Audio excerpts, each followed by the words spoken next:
Bismillahirrahmanirrahim. Assalamualaikum warahmatullahi wabarakatuh. Bertemu lagi dengan saya Ibu Kuswanti, CGP Angkatan 10 TK Handayani Gunung Jaya Kabupaten Brebes, dalam aksi nyata modul 1.4 Budaya Positif. Rancangan tindakan untuk aksi nyata kali ini diantaranya: latar belakang. Murid tidak suka peraturan karena selama ini jika mereka melakukan pelanggaran, maka akan mendapatkan hukuman dan cenderung akan mempermalukan dirinya. Tujuan aksi nyata kali ini, pertama, menciptakan murid yang merdeka dan disiplin diri yang kuat. Yang kedua, menumbuhkan budaya positif di lingkungan sekolah dengan meyakini nilai-nilai kebajikan universal. Tolak ukur keberhasilan aksi nyata kali ini yaitu terbentuknya keyakinan kelas melalui kegiatan kesepakatan kelas yang dilakukan oleh guru bersama murid. Selanjutnya, siswa mampu menerapkan dan menjalankan keyakinan kelas tersebut yang telah dibuat bersama-sama.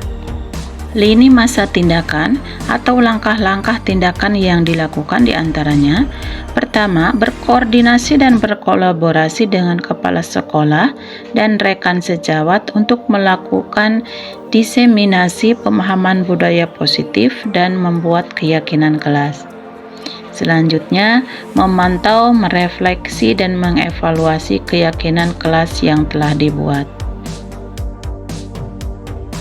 Dukungan yang dibutuhkan diantaranya berasal dari kepala sekolah, rekan guru, serta murid, agar tindakan yang telah disusun dapat dilakukan secara lancar dan menyeluruh. Dukungan selanjutnya berupa sarana dan prasarana untuk menumbuhkan budaya positif tersebut. Tak lupa dukungan dari orang tua dalam melakukan budaya positif di sekolah maupun di rumah. Berikut ini adalah pelaksanaan diseminasi pemahaman budaya positif di sekolah kami, yaitu di TK Handayani Gunung Jaya. Selamat menyaksikan. Bismillahirrahmanirrahim. Assalamualaikum warahmatullahi wabarakatuh. Waalaikumsalam warahmatullahi wabarakatuh. Alhamdulillah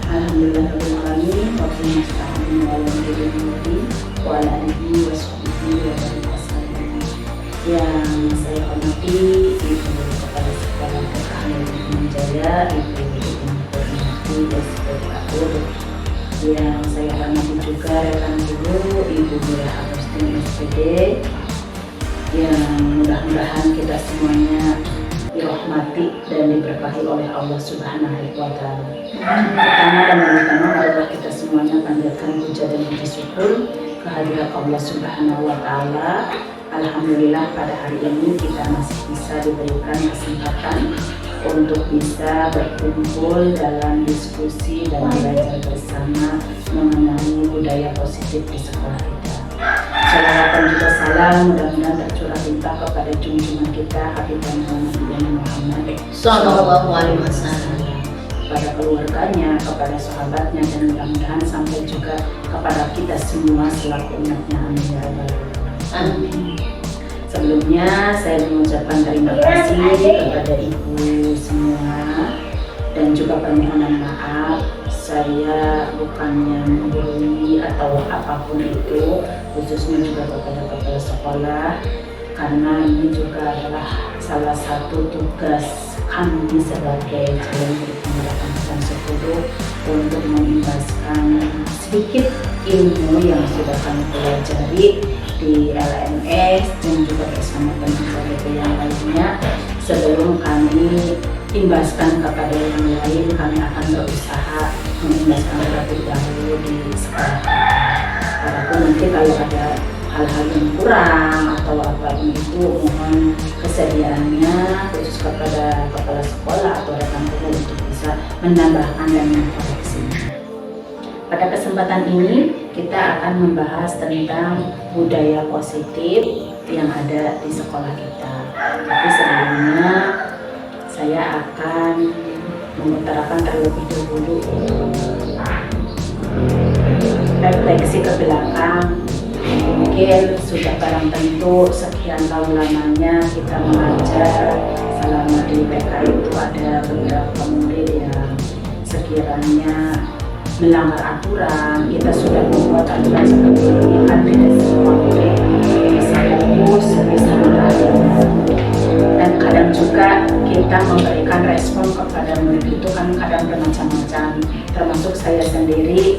Kadang kita memberikan semacam itu reward atau punishment. Nanti akan kita pelajari bersama apakah perlakuan kita terhadap murid, terhadap peraturan-peraturan yang mereka langgar itu apakah sudah sesuai aturan atau belum.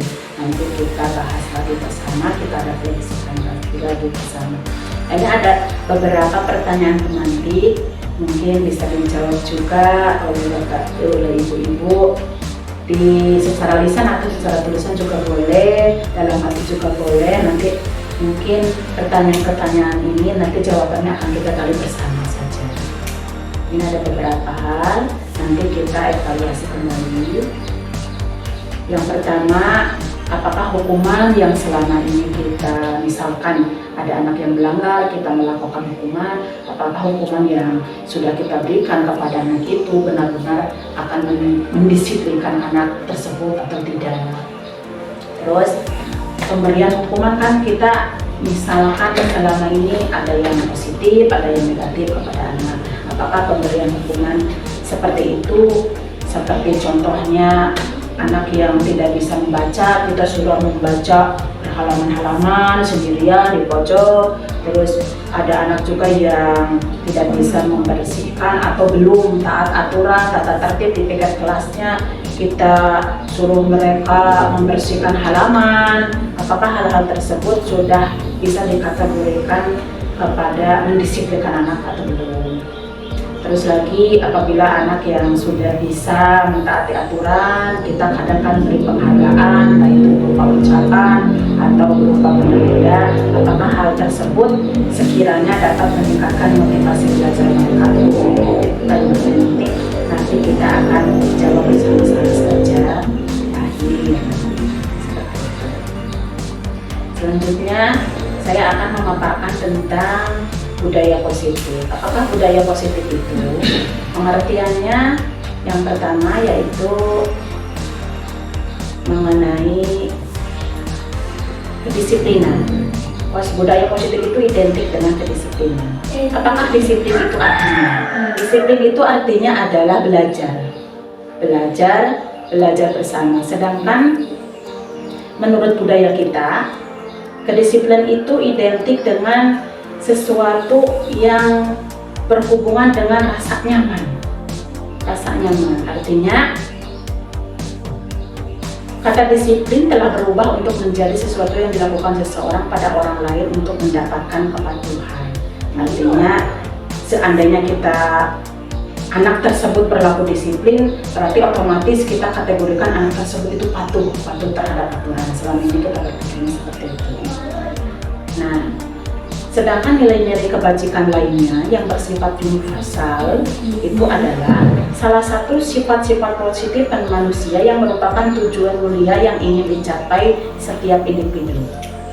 Nah, nilai-nilai tersebut dalam lintas bahasa, suku, bangsa, ataupun agama berpunya latar belakang. Pertama, setiap perilaku atau perbuatan memiliki satu tujuan. Jadi seandainya seseorang melakukan perbuatan entah itu baik entah itu buruk, pasti intinya mempunyai tujuan. Hal ini sejalan dengan pemikiran Dr. William Glasser pada teori kontrol yang insya Allah nanti akan kita bahas bersama juga. Dengan mengaitkan nilai-nilai kebajikan yang diyakini seseorang, maka motivasi intrinsik, motivasi yang ada dalam dirinya akan terbangun, sehingga menggerakkan motivasi dari dalam untuk dapat mencapai tujuan mulia yang diinginkan. Jadi kebaikan nilai-nilai yang universal tadi diyakini oleh seseorang diharapkan untuk meningkatkan motivasi belajar dirinya itu dari dalam, intrinsik bersifat internal, bersifat intrinsik. Nilai-nilai kebajikan yang ingin dicapai oleh setiap anak Indonesia dikenal dengan profil belajar Pancasila yang hari ini mungkin sudah istilahnya sudah viral dengan kelimanya. Yang pertama yaitu beriman, bertakwa kepada Tuhan Yang Maha Esa dan Maha Mulia. Yang kedua mandiri, yang ketiga bernalar kritis, berkebinekaan global, bergotong royong dan kreatif.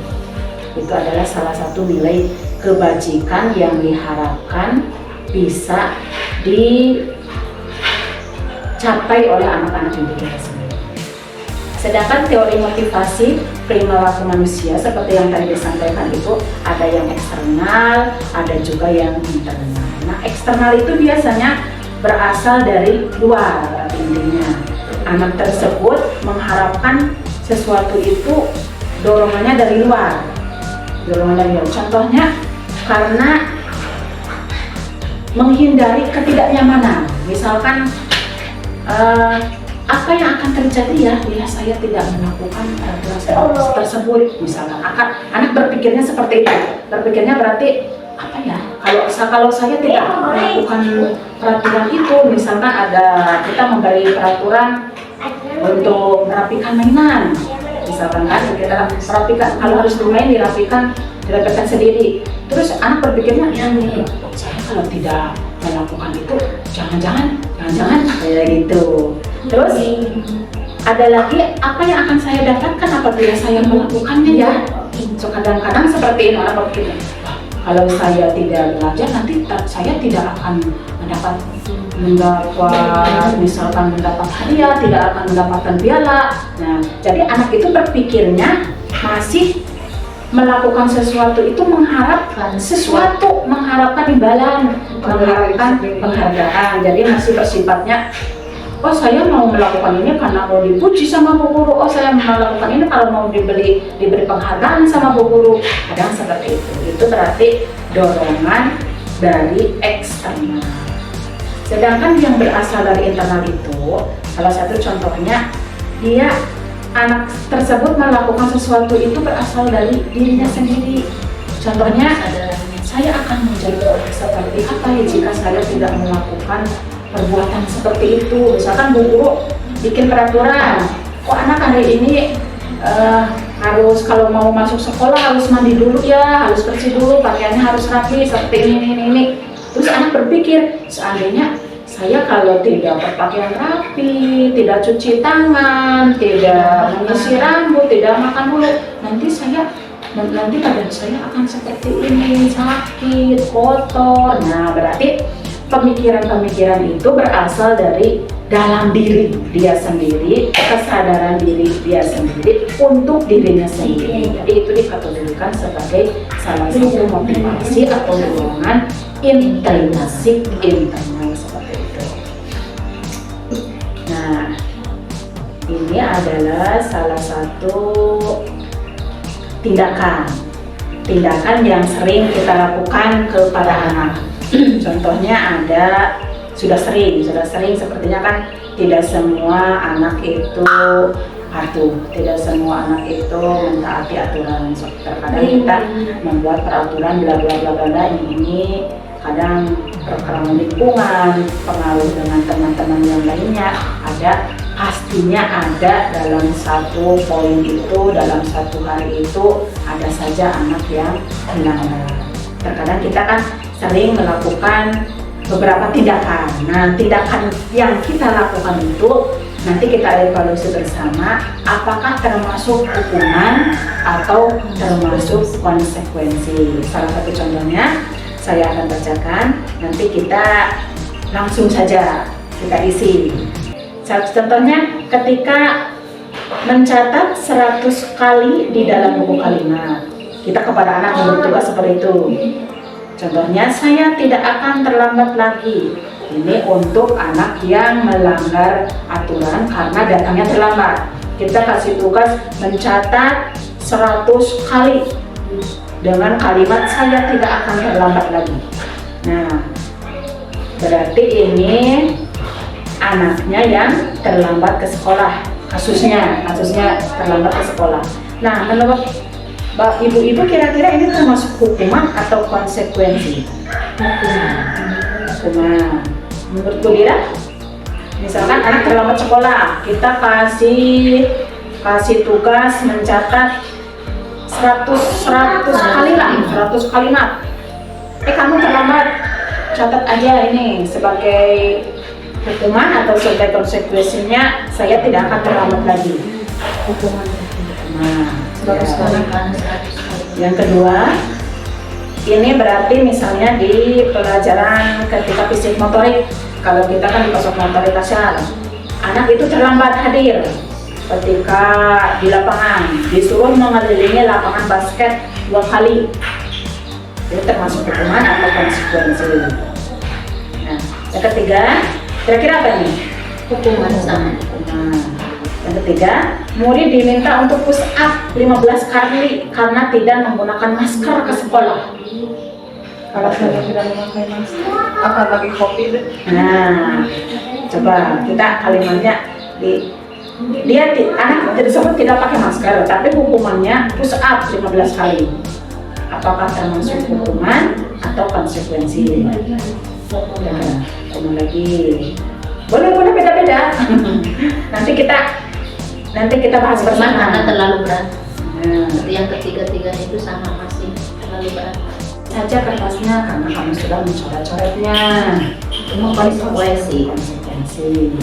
Terus Terus harus bertanggung jawab apa yang dilakukan anak terhadap teman baik. selanjutnya, anak menumpahkan air, terus guru membersihkan tumpahan air di meja tersebut, memberi tugasnya untuk membersihkan tumpahan tersebut karena tadi tersenggol pada saat belajar. Sampai Termasuk berarti konsekuensi karena apa yang dia lakukan harus diperbaiki dan harus dijalankan sesuai apa yang telah dilakukan. sesuai dengan kesalahannya. Murid disuruh untuk mengenakan sepatu seharian sekolah karena tidak mengenakan sepatu hitam. Hukuman.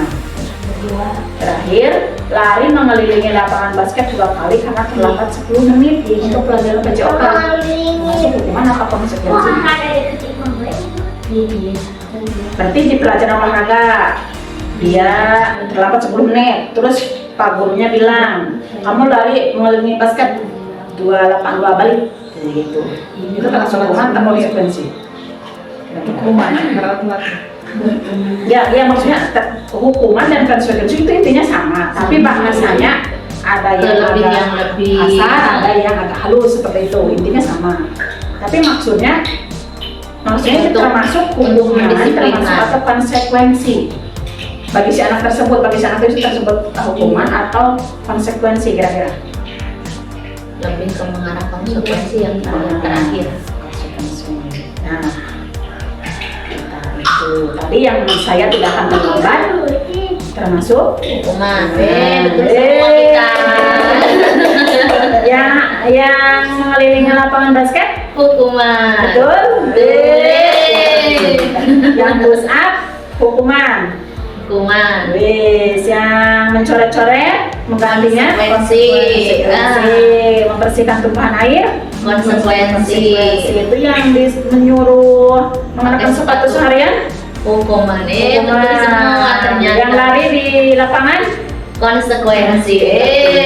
Pasti hari ini kita dapat nilai 100. Berarti intinya hari ini kita belajar tentang memahami hukuman dan konsekuensi itu sudah bisa memahami 100% ya Bu ya? Iya. Alhamdulillah. Terima kasih untuk semuanya. Kita lanjutkan.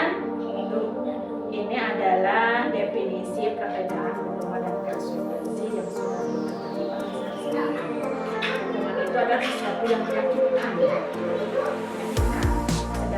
Tapi tetap terjadi, harus terjadi. Secara konsekuensi adalah sesuatu yang harus terjadi. Tapi tidak adil. Membuat disiplin ya sama, ini juga disiplin tapi kesannya gimana? Kasar.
membuat marah, rasa bersalah, melakukan rasa tidak dihargai, sedangkan kaum seksual itu kehilangan semangat, tapi dibuat tidak nyaman, diasingkan untuk sementara.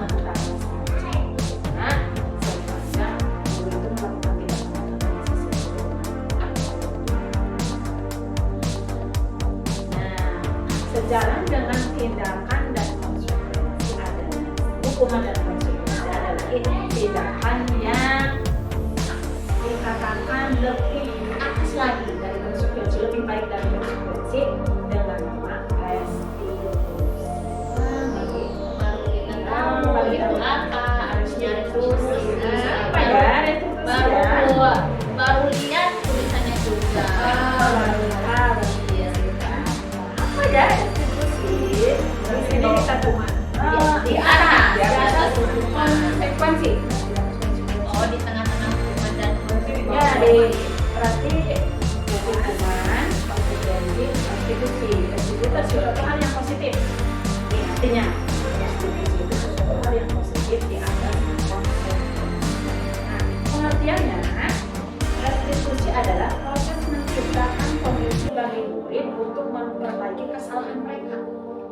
Seperti tadi. berarti diibaratkan dorongan dari diri sendiri ya, lebih baik lagi Sehingga memperbaiki kesalahannya. ya, sehingga mereka bisa kembali pada kelompok masyarakat dengan karakter yang lebih kuat.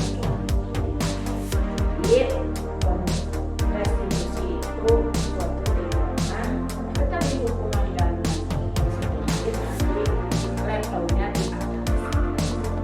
Restitusi juga merupakan proses kolaboratif yang mengajarkan murid untuk mencari solusi. Jadi, murid itu diajak berkomunikasi, berkolaborasi untuk mencari akar masalahnya karena apa, cara penyelesaiannya kita serahkan lagi kepada murid. Kita tawarkan lagi. Berarti anak itu ditanya kenapa tadi, terus maunya apa? Seperti itu. Terus solusinya seperti apa ya? Kita bertawaran. Jadi, ini menurut sesuai dengan kurikulum yang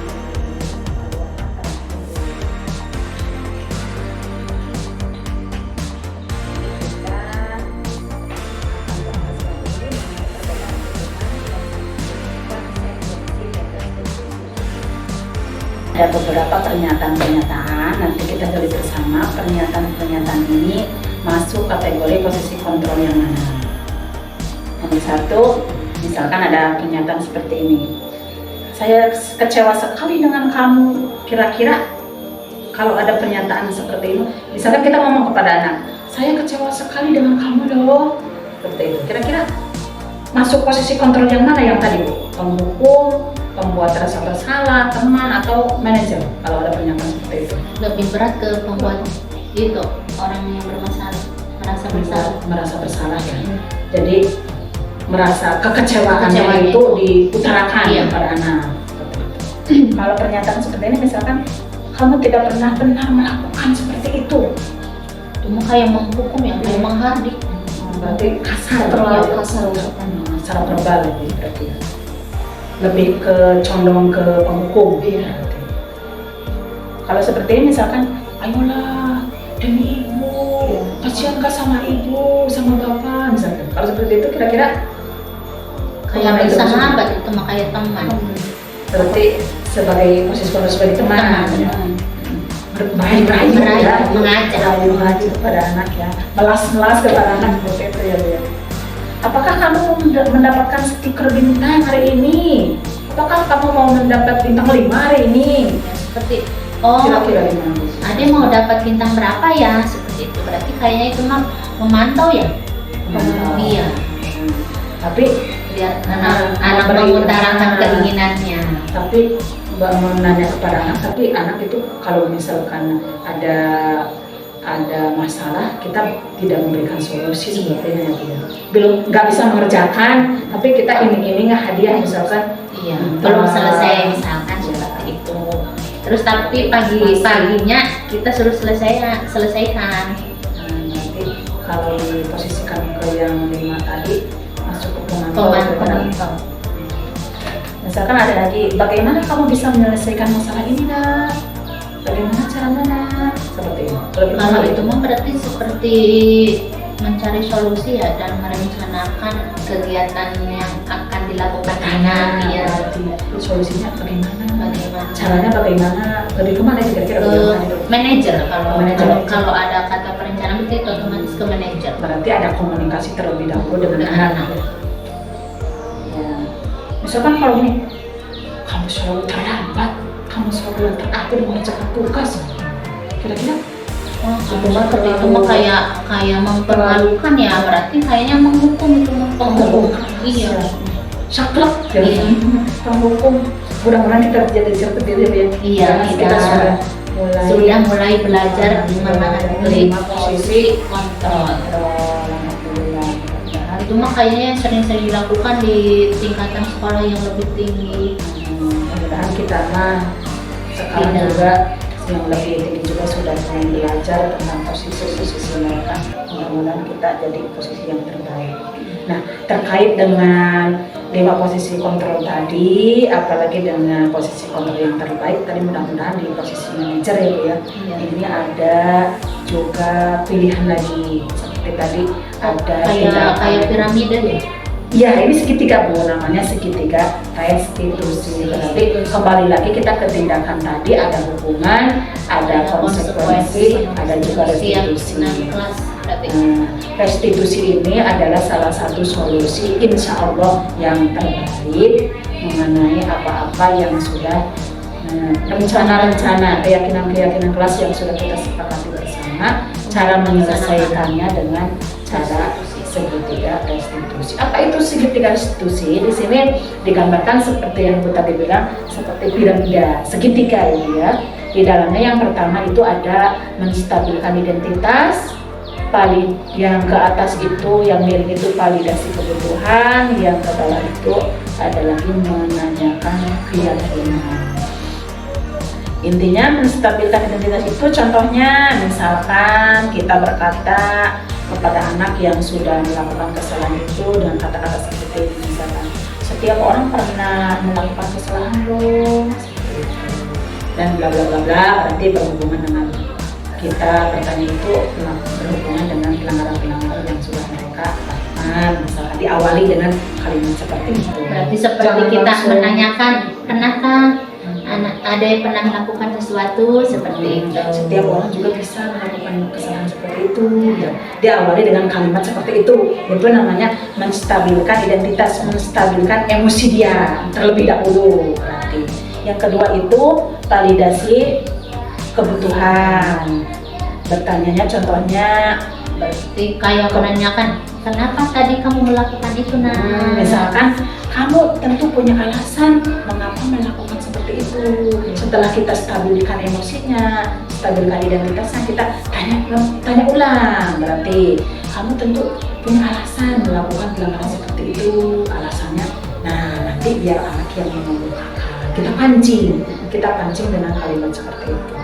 Terus yang terakhir itu keyakinan. Nah, menanyakan keyakinan setelah anak mengutarakan alasannya tadi berbuat pelanggaran, berbuat itu seperti apa tadi bla bla bla bla bla, sudah ceritakan kepada kita tanyakan kembali kira-kira apa yang kamu inginkan untuk mengatasi masalah tersebut. Misalkan kamu ingin menjadi orang yang seperti apa, kenapa melanggar peraturan tersebut, terus cara memperbaikinya seperti apa, kira-kira kita tanyakan kepada anak.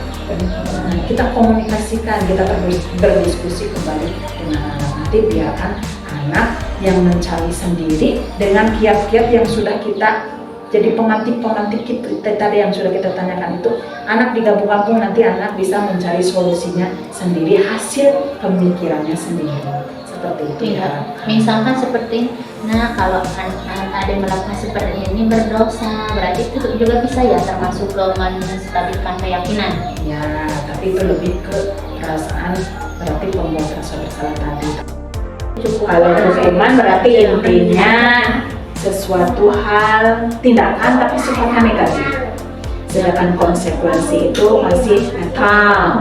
Berarti terus restitusi berarti lebih tindakan yang lebih positif lagi. Ciri-cirinya. Nah, ciri-ciri restitusi itu bedanya dengan tindakan sama hukuman tadi. Jadi anak itu bukan untuk menebus kesalahan mereka, namun anak itu diajak untuk belajar dari kesalahan. Ada 9 ciri. Yang kedua, anak memperbaiki hubungan.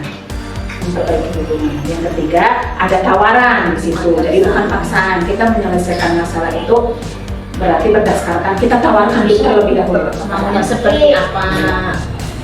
Terus restitusi menuntun untuk melihat ke dalam diri. Jadi anak kalau ada masalah itu kita evaluasi diri, kita tanya terlebih dahulu apa sih tadi masalahnya. Anak jadi melihat dulu ke dalam diri, apa ya yang sudah saya lakukan ya. Bisa mengkomunikasikan. Nah, seperti itu. Restitusi juga mencari kebutuhan dasar yang mendasari tindakan. Jadi saya karena saya mau seperti ini, karena saya butuh ini, karena saya maunya seperti ini. Seperti itu. Restitusi diri adalah cara yang paling baik. Berarti tadi di atas konsekuensi. Fokus pada karakter. Jadi diharapkan anak itu bisa menciptakan karakter dirinya sendiri sesuai dengan profil pelajar Pancasila. Fokus pada solusi. Jadi anak nanti setelah ditawarkan tadi, kita bersama-sama dengan anak diajak untuk mencari solusi dari apa yang masalah yang mereka hadapi pada saat itu. Terus berinteraksi ya. Terus jangan diharapkan kalau anak sudah mempunyai solusinya, sudah bisa menyelesaikannya, anak bisa kembali kepada murid itu, kepada kelompoknya dengan bahagia.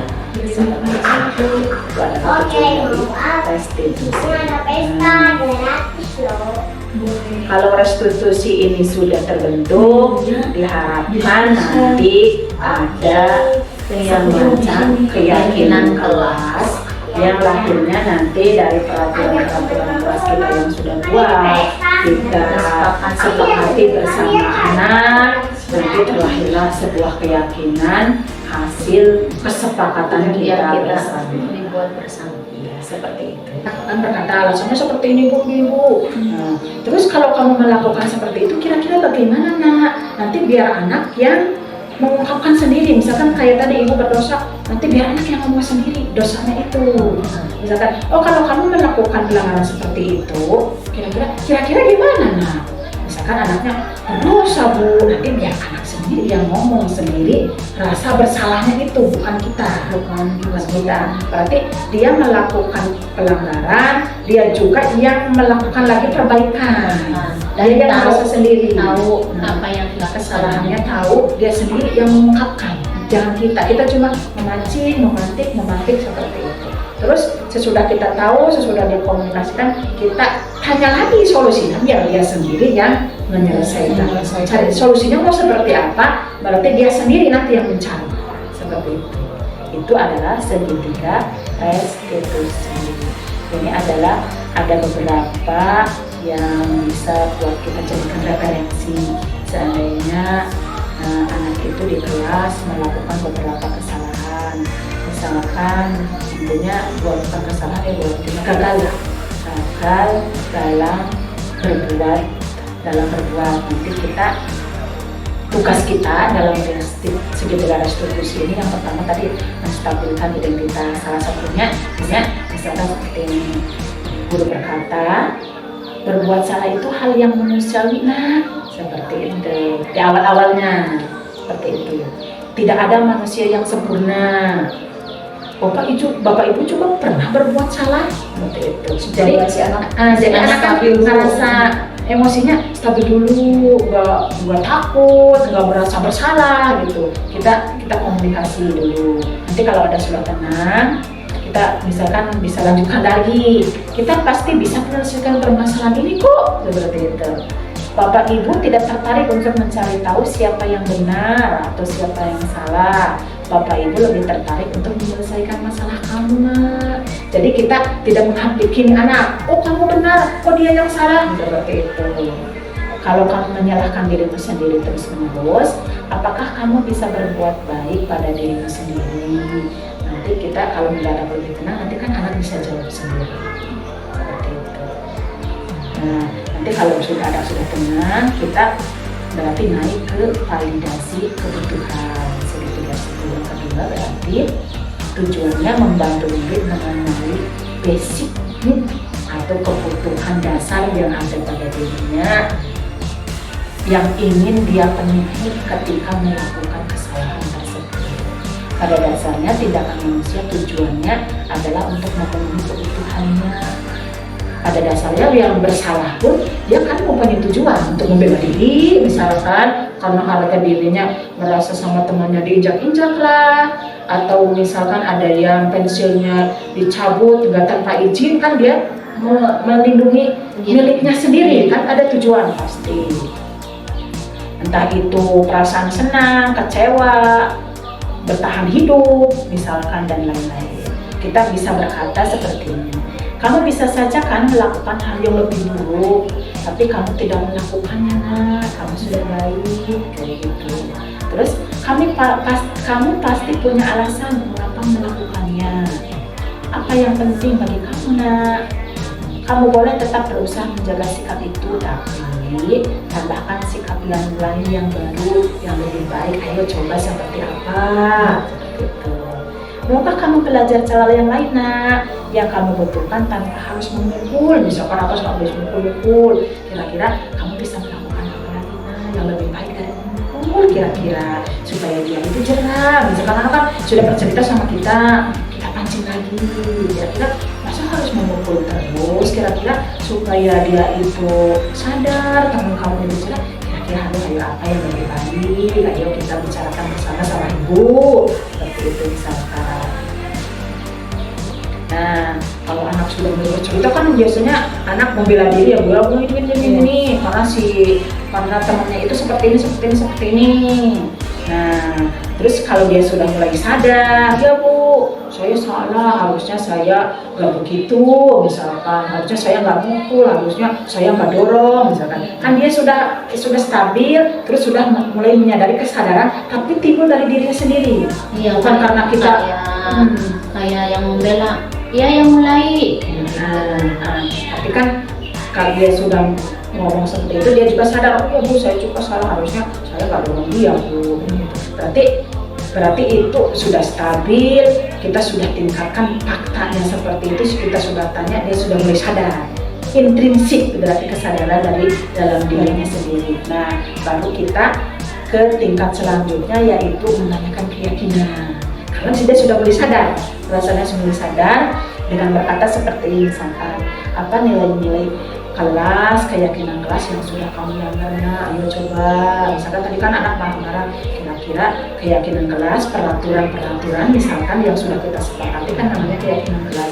Apa yang sudah kamu langgar, kalau sudah kamu dari marah-marahnya, nanti biarkan kalian berpikir juga, kalau saya melanggar, kalau saya marah, kira-kira keyakinan kelas apa ya yang sudah saya langgar. Nanti misalkan yang bertanggung jawab. Misalkan anak tadi ngomongnya, ya kalau marah-marah misalkan tidak menghormati, ya, tapi saya tidak menghormati teman saya, Bu. Misalkan anak jawab seperti itu, berarti kita sudah berhasil menanyakan keyakinan.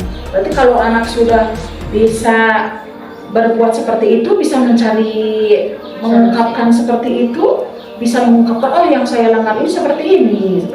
Berarti kita sudah berhasil membuat segitiga restitusi, mencari permasalahan lagi. Apalagi apabila kita mengajak anak untuk mencari solusi. Kira-kira kalau kamu melanggar, misalkan tidak menghormati teman kamu itu, karena kamu tadi marah-marah, kira-kira yang kamu harus lakukan apa, nak? Misalkan kita bertanya lagi kan, pertanyaan lanjutan, misalkan anaknya, ya Bu, saya harus minta maaf, Bu, misalkan. Berarti kita memancing anak untuk mencari solusinya sendiri dengan cara tadi meminta maaf. Misalkan itu adalah salah satu trik cara untuk menyelesaikan masalah dengan segitiga restitusi. Jadi kita bertanya kepada anak, menstabilkan anak. Kalau sudah tenang, nanti anak diajak bercerita dulu, biarkan dia sendiri yang mengungkapkan, oh karena saya ini berbuat seperti ini. Dia mengungkapkan, menyadari kesalahannya sendiri. Dia juga yang nanti mencari solusinya sendiri sesuai dengan keyakinan kelas yang sudah kita sepakati bersama. Seperti itu. Nah, ini adalah intervensi 30 detik bisa membantu murid kembali ke tujuan semula dengan cukup singkat dan dengan cara konfrontatif. Pertanyaan-pertanyaan ini bisa kita ajukan dengan posisi kita sebagai seorang pemantau atau sebagai pengajar kepada anak. Salah satunya misalkan, apakah kamu ingin berbuat lebih baik nak? Misalkan itu pertanyaan-pertanyaan itu mungkin kita bisa biasakan setiap hari kepada anak. Terus ada lagi, apakah saat ini kamu sedang menjadi orang yang sedang kamu inginkan? Saya yakin semua anak juga tidak ingin menjadi anak yang kategori tanda kutip bandel ya. Jadi kalau dia sudah menyadari, tentunya dia sendiri tidak mungkin mau menjadi anak yang seperti itu, tanda kutip yang negatif gitu. Jadi kita beri pertanyaan setiap hari, diusahakan seperti itu, bertanya kepada anak, biarkan anak yang merefleksikan sendiri. Terus ada lagi misalkan kata-kata, apakah kamu bisa mengubah kegiatan atau perilaku kamu saat ini nak menjadi lebih baik, yang lebih membantu? Apakah wajar membuat kesalahan? Apakah kamu wajar marah-marah? Misalkan nanti anak bagus, tapi bagaimana cara memperbaikinya? Jadi bukan kita yang bukan kita yang memberikan caranya, biarkan dia sendiri yang mencari. Seperti itu. Apakah kamu lakukan yang kamu lakukan ini sudah sesuai? Kan? Nanti biar anak yang menjawab juga, oh belum bu, oh sudah bu, misalkan. Biarkan anak. Nanti kalau sudah tapi buktinya kita belum, kita pancing lagi dengan pertanyaan-pertanyaan selanjutnya. Sampai anak benar-benar memahami. Kan kadang dulu 1-2 pertanyaan nggak cukup buat anak. Sampai terus kita kejar terus dengan pertanyaan-pertanyaan yang kira-kira membuat dia itu menyadari kesalahannya dan berusaha mencari solusinya sendiri. Seperti itu. Itu adalah beberapa intervensi yang mungkin bisa kita terapkan di sekolah juga. Alhamdulillah, itu adalah materi-materi yang bisa saya sampaikan. Itu mungkin sebelum ditutup barangkali ada refleksi dari ibu-ibu kepala sekolah, ibu rekan guru, kira-kira yang sudah kita bahas dari awal sampai akhir ini seperti apa, sedikit saja boleh, silakan. Alhamdulillah, untuk refleksi hari ini yang pertama perasaan kita dulu ya.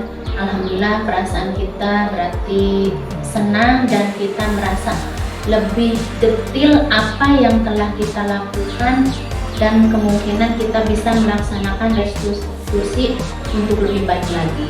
Berarti perasaan kita ini alhamdulillah kita mendapat ilmu yang sekaligus untuk introspeksi kita semua sebagai seorang pendidik, sehingga kita nanti bisa menerapkan kepada anak-anak didik kita sesuai dengan apa yang diharapkan pada kegiatan budaya positif hari ini.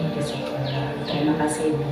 Mungkin untuk saya juga semuanya kira-kira mungkin dari pemaparan tadi, insya Allah peran atau amal yang akan kita lakukan di sekolah yang lebih baik ini dari posisi kita sebagai manajer.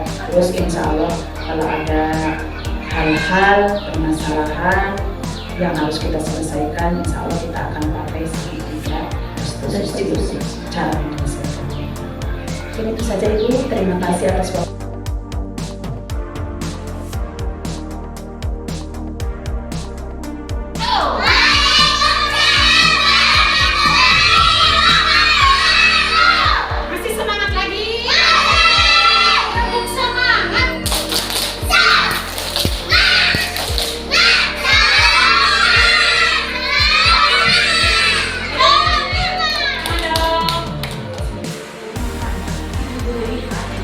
Ada yang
dikasih senyum. Kalau senyum gambarnya seperti apa ya? Senyum. Nanti dikasih senyum ke sini ya. Nah, terus tadi ada yang ketemu burung. Apa itu ceritanya, alasannya itu? Kenapa itu? Tadi. Apa itu alasannya apa ya?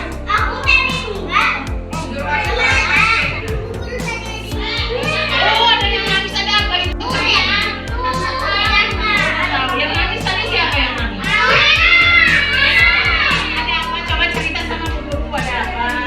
Sayang, ada apa?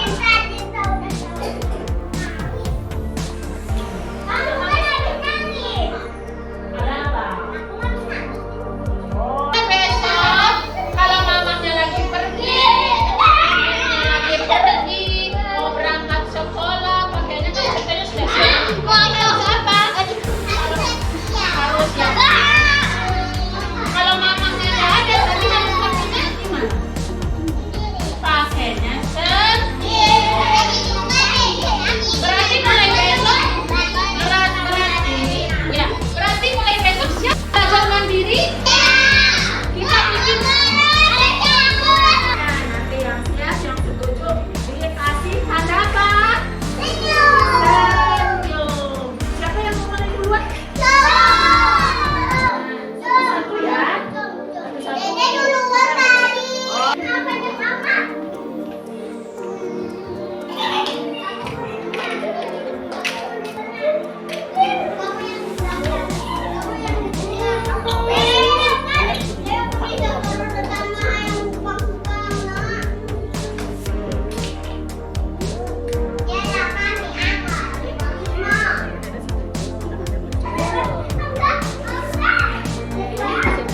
Ayo, Tujuh berangkat sekolah jam 7.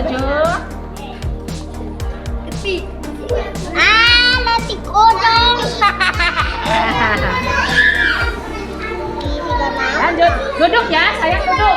Duduk, antri.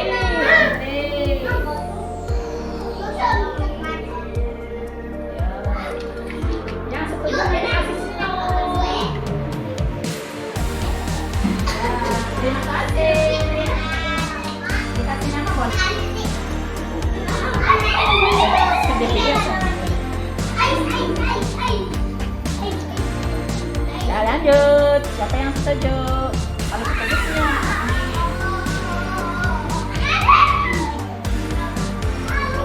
Kalau setuju senyum ya. Terima kasih. Siapa lagi yang setuju?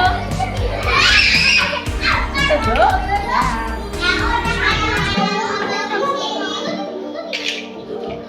Ya. Siapa lagi yang belum? Ini boleh. Terima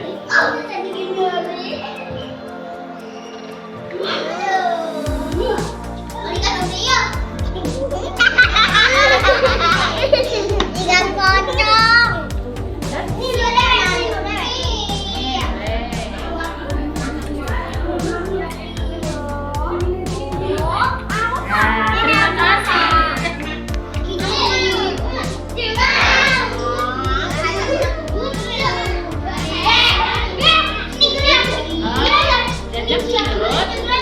Sudah buatkan kesepakatan kelas kita tadi ya.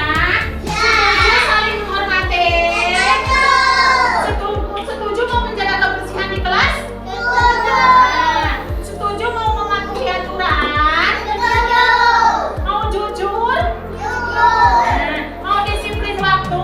Mau menjaga keamanan? Mau bertanggung jawab? Nanti yang setuju dikasih tanda siap. Ya. Orang satu boleh ya, senyumnya ya. Ini boleh. Wow, yang senyum.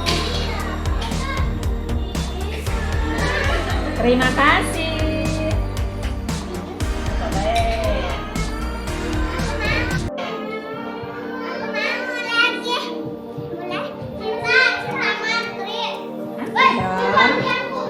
Terima kasih.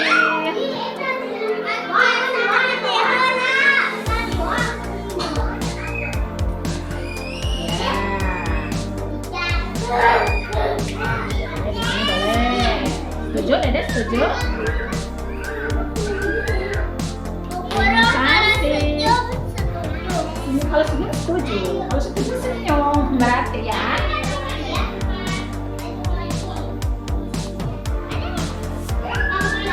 Terima kasih.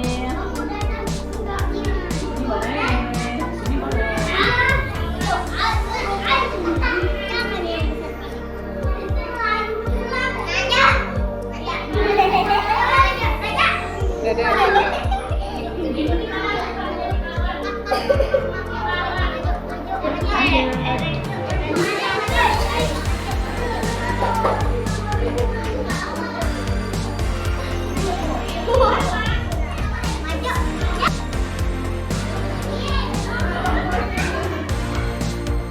Terima kasih.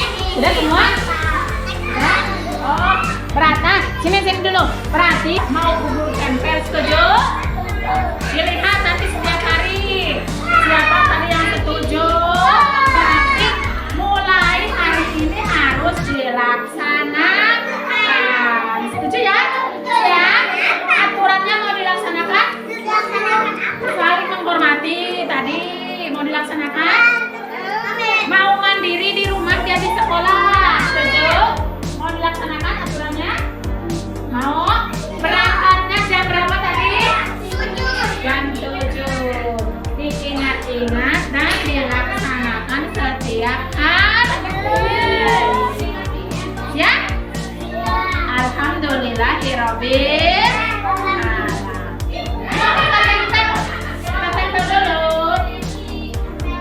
Siapa yang mau nempel? Nih, siapa yang mau nempel? Ya, tempel tadi, ditempel. Ya, pegang dulu.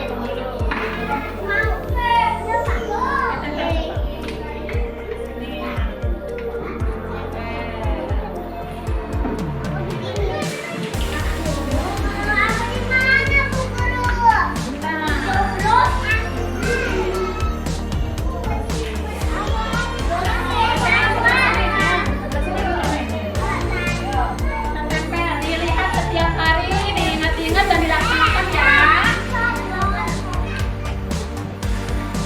Dah.